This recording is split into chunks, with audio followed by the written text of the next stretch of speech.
Kalpetta Shri Shankaracharya computer സെന്ററിന്റെ ആഭിമുഖ്യത്തിൽ കൽപ്പറ്റ നഗരസഭയിലേക്ക് വിജയിച്ച കൗൺസിലർമാരെ സ്നേഹാദരവ് നൽകി ആദരിച്ചു. കൽപ്പറ്റ നഗരസഭാ chairman P Viswanathan, vice chairman Soumya S, standing committee chairman, നഗരസഭാ കൗൺസിലേഴ്സ് തുടങ്ങിയവർ സ്നേഹാദരവുകൾ ഏറ്റുവാങ്ങി.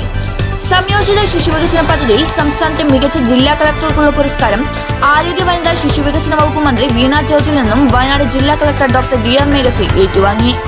ആരോഗ്യ വകുപ്പിനെയും ആരോഗ്യ മേഖലയും തദ്ദേശ സ്ഥാപനങ്ങളുമായി ബന്ധിപ്പിക്കുന്നതിന്റെ ഭാഗമായി ആരോഗ്യവകുപ്പ്, ആരോഗ്യ കേരളം എന്നിവയുടെ സംയുക്താഭിമുഖ്യത്തിൽ മീനങ്ങാടി ഗ്രാമപഞ്ചായത്ത് കമ്മ്യൂണിറ്റി ഹെൽത്ത് സെന്ററിൽ വെച്ച് ശില്പശാല സംഘടിപ്പിച്ചു. ജില്ലാ പഞ്ചായത്ത് പ്രസിഡന്റ് ചന്ദ്രിക കൃഷ്ണൻ പരിപാടി ഉദ്ഘാടനം ചെയ്തു. ആസ്പിറേഷൻ പ്രോഗ്രാമിന്റെ ഭാഗമായി ജില്ലയിൽ നടപ്പിലാക്കേണ്ട വിവിധ പദ്ധതികളെക്കുറിച്ച് ശില്പശാലയിൽ അവലോകനം ചെയ്തു.